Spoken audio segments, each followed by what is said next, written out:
आपके प्रचार के बीच में आपको परेशान करने के लिए माफ कीजिए, आपकी बड़ी मेहरबानी। हाँ, आप दोनों बस हमें बताइए, इस इलेक्शन में आपके पार्टी के नजरिए से इस बार क्या अलग है? क्या अलग है? जहां तक इस कॉन्स्टिट्यूएंसी का सवाल है, मतदाताओं के लिए मौजूदा विधायक की पहुंच एक बहुत बड़ा मुद्दा है। विधायक उपलब्ध नहीं थे, वह एक मंत्री थे। लोग उन्हें बस बस लगभग 3 महीने पहले से ही देख रहे हैं। मतलब कि पंचायत चुनावों में उन्हें जो करारी हार मिली, उसके बाद ही वह कॉन्स्टिट्यूएंसी में सामने आए हैं। मैं समझी। इसके विपरीत हमारे एक विधायक थे, यूडीएफ के विधायक, 2011 से 2021 तक ये आदमी हर एक व्यक्ति के लिए उपलब्ध थे। फोन पर जो कोई भी उनसे जाकर मिलना चाहता था, अगर कोई समस्या होती थी तो वह उनसे मिल सकता था। उनकी राजनीतिक विचारधारा, उनकी जाति, धर्म, हर चीज की परवाह किए बिना वह मदद किया करते थे। तो ये यहाँ के मतदाताओं की याद में ताजा है और यही फीडबैक हमें जमीनी स्तर से भी मिल रहा है। सुलभता। तो इस विशेष कॉन्स्टिट्यूएंसी में विधायक विरोधी सत्ता विरोध है। देखिए, आईयूएमएल यूडीएफ का एक बहुत महत्वपूर्ण हिस्सा है। क्या आपकी कोई विशेष प्राथमिकताएं हैं या जो यूडीएफ से अलग हैं, जो आपको लोगों को बताने की ज़रूरत है, क्योंकि आप केरल राज्य में एक बहुत महत्वपूर्ण समुदाय का प्रतिनिधित्व करते हैं? हाँ, निश्चित रूप से, क्योंकि हर जगह आप अल्पसंख्यक राजनीति देख सकते हैं। क्यों क्यों क्यों ये अल्पसंख्यक राजनीति की जा रही है? क्योंकि मेजॉरिटी बहुसंख्यकवादी पार्टियां अल्पसंख्यकों की जरूरतों को पूरा नहीं करेंगी। तो ये होता आ रहा है। लेकिन फिर केरल की राजनीति उत्तर भारत की राजनीति से थोड़ी अलग है, विशेष रूप से अल्पसंख्यक राजनीति। यहाँ हमारा वास्तव में कांग्रेस के साथ गठबंधन है और हम सत्ता में रहे हैं। और इसका एक कारण कि यह समुदाय यहाँ इतना मजबूत क्यों है, वह यह है कि आईयूएमएल पिछले 30 से 40 वर्षों से केरल में सत्ता में रही है। जब आप सत्ता में होते हैं तो आप समुदाय के लिए बहुत कुछ कर पाएंगे।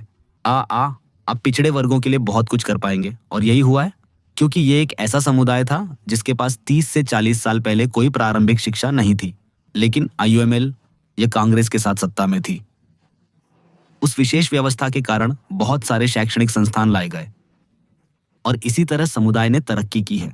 अब आप वास्तव में देख सकते हैं, आप यहाँ केरल में एक अल्पसंख्यक समुदाय और एक मेजॉरिटी समुदाय के बीच अंतर भी नहीं कर सकते, और यही केरल की खूबसूरती है।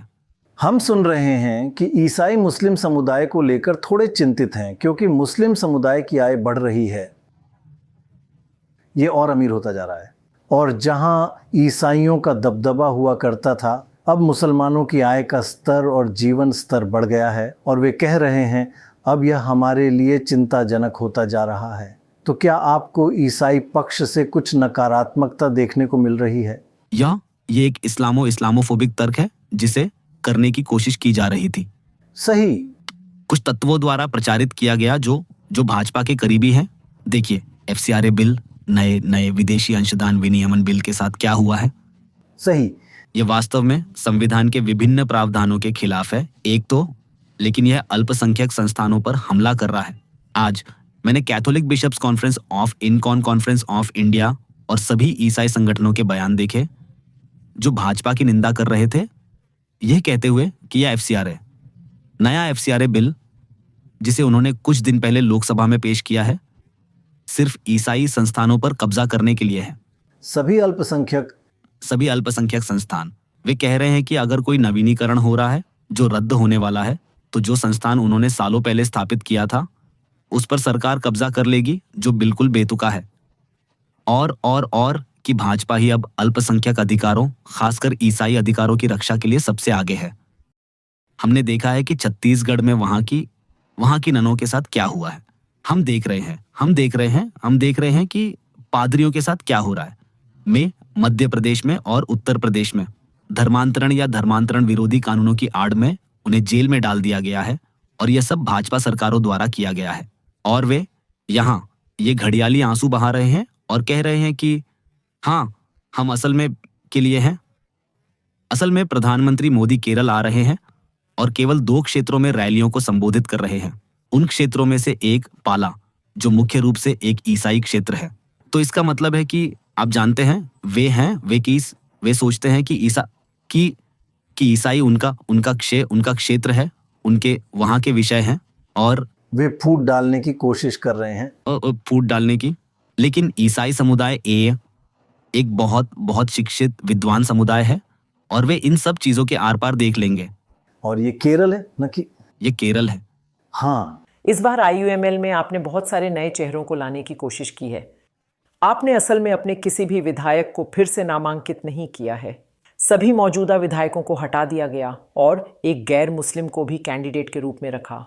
क्या युवा वर्ग को आकर्षित करने के लिए कायाकल्प की आवश्यकता है? क्योंकि आप पर एक सांप्रदायिक समूह का ठप्पा लगा है और आप खुद को पेश करने की कोशिश कर रहे हैं। क्या आप एक समुदाय का प्रतिनिधित्व करने वाले एक सेक्युलर पार्टी के रूप में अपनी रिब्रांडिंग कर रहे हैं? देखिए, ये विशेष सूची अनुभव और युवाओं का मिश्रण है और हमें किसी को यही साबित करने की जरूरत नहीं है कि हम एक सेक्युलर पार्टी है। एक पत्रकार ने राहुल गांधी से जब वे वॉशिंगटन में थे पूछा कि आप IUML एक सेक्युलर पार्टी के साथ गठबंधन क्यों कर रहे हैं। उनका जवाब बहुत सरल था। उन्होंने कहा कि इसका मतलब है कि आप IUML को नहीं जानते। वो एक सरल उत्तर था जो राहुल गांधी ने दिया।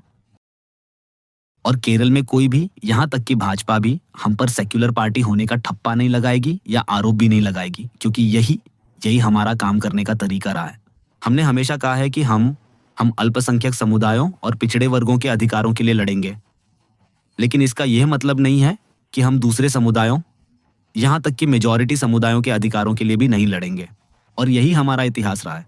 हमने दुनिया को दिखाया है, बाबरी मस्जिद विध्वंस के बाद भी खून की एक बूंद भी वहां नहीं थी, यहाँ केरल में नहीं बहाई गई। क्यों? मुस्लिम लीग के नेतृत्व के कारण। तो इस तरह हमें किसी को यह साबित करने की जरूरत नहीं है कि हम एक सेक्युलर पार्टी हैं। मेरा मतलब है, बुरे से बुरे सपने में भी कोई हम पर एक सेक्युलर, एक कम्युनल पार्टी होने का आरोप नहीं लगाएगा। यहाँ तक कि वामपंथी दलों ने भी हमें कई बार अपने गठबंधन का हिस्सा बनने के लिए आमंत्रित किया है, यह कहते हुए कि हम एक सेक्युलर पार्टी हैं, मुस्लिम लीग के साथ गठबंधन करने में कोई समस्या नहीं है। तो मेरा मतलब है कि उस तरह का तर्क ही नहीं है। तो इसका एक और पहलू इस प्रोपेगेंडा, इस्लामोफोबिया या आप इसे जो भी कॉल करना चाहें, ये है कि जमात-ए-इस्लामी एक बहुत मजबूत भूमिका निभा रही है। IUML में उसका बहुत बड़ा प्रभाव है। क्या ये सच है, या इस बार उनकी भूमिका में पिछली बार की तुलना में क्या क्या अंतर है? एक और इस्लामोफोबिक जिसे आप प्रोपेगेंडा कॉल है, इस बार वामपंथियों द्वारा। मेरा मतलब है, ये बहुत दुर्भाग्यपूर्ण है।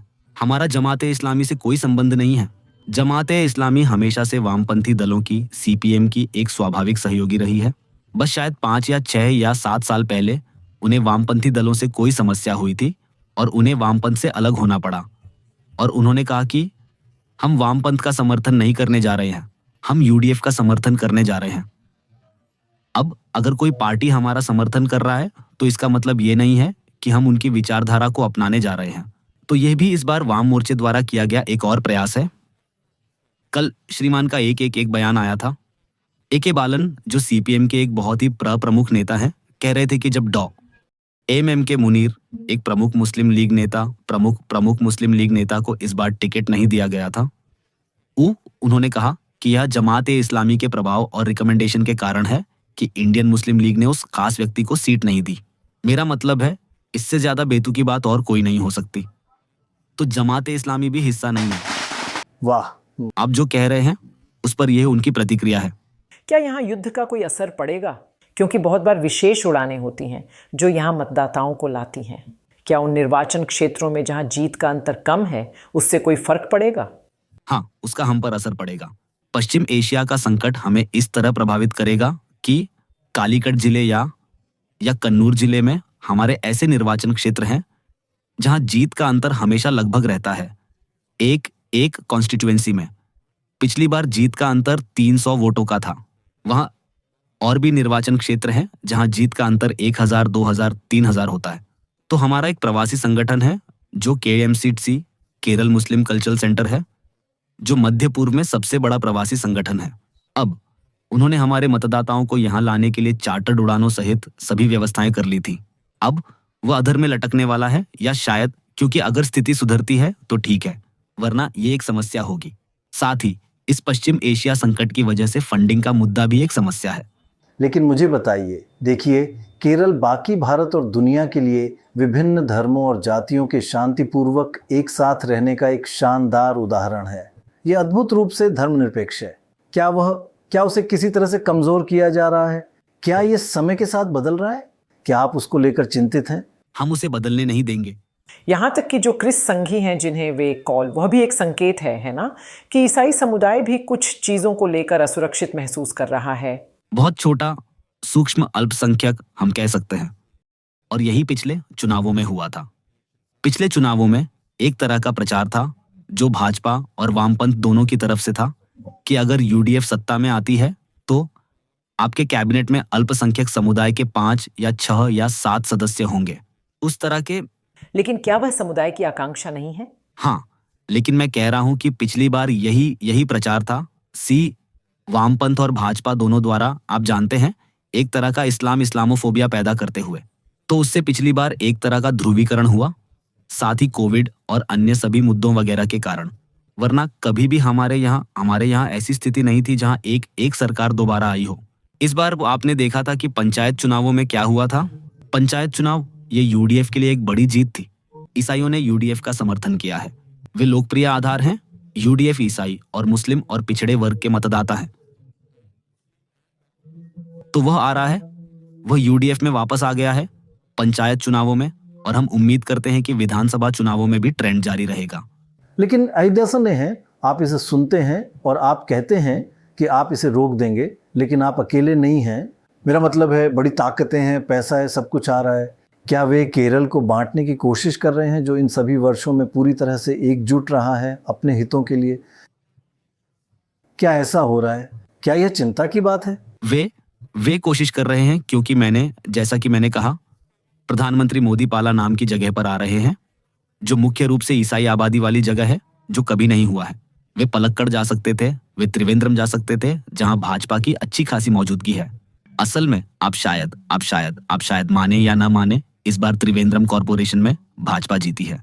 वे त्रिवेंद्रम नहीं जा रहे हैं, वे पाला जा रहे हैं जो कि मुख्य रूप से ईसाई बहुल इलाका है। ये एक संकेत है। ये एक संकेत है। इसलिए मैंने कहा कि हम इसे रोकेंगे क्योंकि लोग इसकी असलियत देख लेंगे। यहां तक कि ईसाई, जैसा कि मैंने कहा, ईसाई समुदाय एक बहुत ही शिक्षित और विद्वान समुदाय है। वे इन सब चीजों की असलियत समझ जाएंगे और वे इस भाजपा और सीपीएम को पूरी तरह से बेनकाब कर देंगे। तो वामपंथी भी मुस्लिम संगठनों से संपर्क कर रहे हैं? शायद नहीं, ये उन्होंने आईयूएमएल से भी कोशिश की, हमें बताया गया है। लेकिन वे दूसरे मुस्लिम संगठनों से संपर्क कर रहे हैं। मुस्लिम समुदाय वामपंथियों के साथ क्यों नहीं जुड़ना चाहेगा? जैसा मैंने कहा, ये इस्लाम, वे भी खुद को कॉल धर्मनिरपेक्ष। हाँ, इस्लामोफोबिक हिस्टीरिया जिसे यहाँ कुछ सामुदायिक नेताओं के कुछ वर्गों ने पैदा किया था, उसे वामपंथियों का भारी समर्थन था, सीपीएम का भारी समर्थन था, जिसे समुदाय ने असल में समझा। और यही कारण है कि पंचायत चुनावों के दौरान समुदाय ने उन्हें दरकिनार कर दिया, और यह विधानसभा चुनावों में भी जारी रहेगा। और क्या वेल्लापल्ली नटेसन भी एक कारक है, क्योंकि उन्हें सीएम के साथ देखा जाता है? बिल्कुल। और उन्होंने उल्लेख किया है कि मेरा मतलब है, मैंने विशेष रूप से किसी एक का नाम नहीं लिया, लेकिन मैं इसी विशेष नेता के नाम का जिक्र कर रहा था। एक और अफवाह चल रही है कि आप एक उप मुख्यमंत्री पद के लिए जोर दे रहे हैं। क्या इसमें थोड़ी सी सच्चाई है? आपको तो पसंद आएगा ही बेशक। यह सिर्फ एक अफवाह है। आपने कहा कि ये एक अफवाह है। ये एक अफवाह है। हम दरअसल ठोस दम वाली एक अफवाह नहीं, दरअसल हमारे अध्यक्ष ने कल एक मीडिया हाउस को बताया कि हम उप मुख्यमंत्री नहीं मांगेंगे। हम नहीं मांगेंगे, हम मांग नहीं करेंगे, हम नहीं मांगेंगे। लेकिन आपको ये मिल सकता है और आप खुश होंगे। मेरा मतलब है, अगर कोई कुछ देता है तो हम कहते हैं, अगर तो वह उप मुख्यमंत्री बन सकते हैं। वह उप मुख्यमंत्री। मिस्टर गफूर, प्राणोय का आपसे एक सवाल है। हाँ, ये आप उप मुख्यमंत्री हो सकते थे। हमारी पार्टी इसकी मांग नहीं करती। इसकी मांग नहीं करती? हम नहीं। आप एक ऐसी कॉन्स्टिट्यूएंसी में खड़े हैं जो जरूरी नहीं कि मुस्लिम बहुल हो। आपकी अपील सिर्फ समुदाय तक ही नहीं है ना? आप उन्हें क्या बताते हैं? यहाँ एक मिला जुला समुदाय है और कोई ठीक है, समुदाय यहाँ हावी है। हमारे यहाँ एक मिला जुला समुदाय है, इसलिए हम सभी समुदायों से अपील करते हैं, सिर्फ मुसलमानों से नहीं। मैं सभी समुदायों से अपील करता हूँ और वे बहुत अच्छी प्रतिक्रिया भी देते हैं। हमारे अच्छे रिश्ते हैं सभी समुदायों के साथ। मेरे पिता के भी बहुत अच्छे रिश्ते थे और उन्होंने दिखाया है जैसे वे सभी समुदायों में हर किसी की मदद कर रहे थे। तो वह होगा वह जैसे कि वे मुझे भी वैसे ही देखेंगे। मेरे पिता ने किया है। हर जगह डर की कहानी लगती है ना? अल्पसंख्यक समुदाय के लिए वह असुरक्षा। राजनीतिक दल इसी का फायदा उठाते लगते हैं, अल्पसंख्यक समुदाय की असुरक्षा का। क्या केरल में यह अलग है? केरल में ये अलग है। केरल के लोग बहुत अलग हैं। जैसे कलामासेरी में, इस कॉन्स्टिट्यूएंसी में उन्हें पिछले 10 सालों का अनुभव है। 11 जब 2011 से 21 तक मेरे पिता तब यहाँ का प्रतिनिधित्व कर रहे थे और उन्होंने इसका अनुभव किया था। तो मुझे नहीं लगता कि कोई शक होगा। एक चीज मैंने देखी है कि जब लोग आपको देखकर हाथ हिलाते हैं तो उनके चेहरे पर एक बड़ी मुस्कान होती है।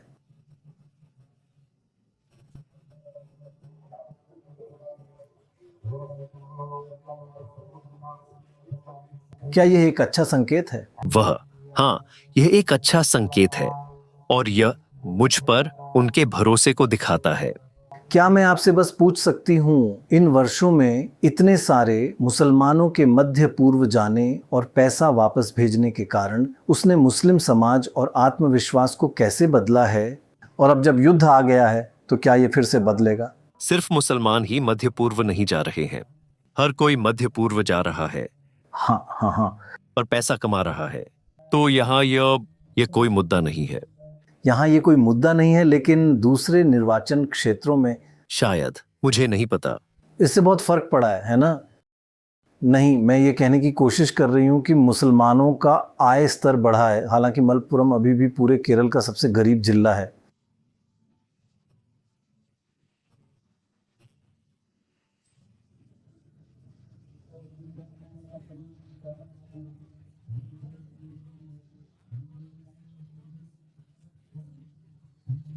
अभी भी बहुत दूर जाना है ना? हाँ, अभी बहुत दूर है। आर्थिक असमानता हर जगह है। तो यहाँ भी हमारे यहाँ है। जैसे ऐसा नहीं है कि ज्यादा आय वाले मुसलमान जा रहे हैं। हाँ, हर कोई मध्य पूर्व जा रहा है और पैसा कमा रहा है। हाँ, हमारे पास है। हमें यहाँ का बहुत अनुभव है। और युद्ध से क्या फर्क पड़ा है? हाँ, युद्ध जैसे एक बहुत मुश्किल स्थिति है क्योंकि सभी समुदायों के लोग चिंतित हैं। हाँ, तो हमें किसी तरह ये रुकना चाहिए। तो मुख्य आपके भाषणों में वो कौन सी 2 बातें हैं जो आप हमेशा कहते हैं? देखिए, मैं हमेशा कहता हूं कि पिछली यूडीएफ सरकार में हमारे पास बहुत अच्छे विकास कार्यक्रम थे, तो मैं उन्हें उन विकास कार्यक्रमों की निरंतरता की पेशकश कर रहा हूं। और इसके अलावा सुलभता, वह मुद्दा भी है। तो मैं पेशकश कर रही हूं। मैं सुलभता दे रहा हूं। क्या केरला स्टोरी 1 और केरला स्टोरी 2 वास्तव में आपकी मदद करती है?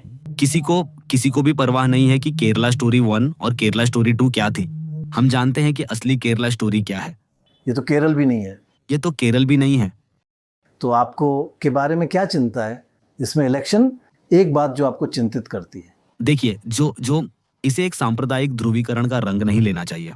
सही, क्योंकि वह केरल नहीं है। जब यह केरल नहीं है, लेकिन क्या इसकी कोई संभावना है? लोग कोशिश कर रहे हैं। देखिए, लोग कोशिश कर रहे हैं और मेरा मतलब है हमारे पास इस बात के पर्याप्त सबूत है कि कुछ निर्वाचन क्षेत्रों में भाजपा और सीपीएम के बीच एक मौन समझौता है, क्योंकि दोनों पार्टियों के उद्देश्य एक ही हैं। एक है कांग्रेस मुक्त भारत, दूसरा है कांग्रेस मुक्त केरल। तो उद्देश्य एक ही है, तो उस उद्देश्य को पाने के लिए आगे जाकर वे किसी तरह का मौन समझौता करेंगे। आप अफवाहों की बात कर रहे थे, क्या यह भी एक अफवाह है? देखिए, हमारे नेता प्रतिपक्ष के पास कुछ विश्वसनीय सबूत थे और उन्होंने वास्तव में उन निर्वाचन क्षेत्रों के नाम भी बताए थे जहां ऐसा होने जा रहा है। तो ये एक चिंताजनक बात है। ऐसा नहीं होना चाहिए। आप राजनीति की बात करें, हम लड़ सकते हैं, लेकिन अगर आप सांप्रदायिक ध्रुवीकरण की बात करेंगी तो ये मुश्किल होगा। लेकिन क्या आप यह नहीं कहेंगे कि भारत की सभी पार्टियों में वामपंथी सबसे कम सांप्रदायिक हैं? तो सत्ता बनाए रखने के लिए वे जो कुछ भी वे कर सकते हैं, कर रहे हैं जो कुछ भी। मेरा मतलब है कि वह एक बहुत दुर्भाग्यपूर्ण बात है जहां तक वामपंथियों का सवाल है।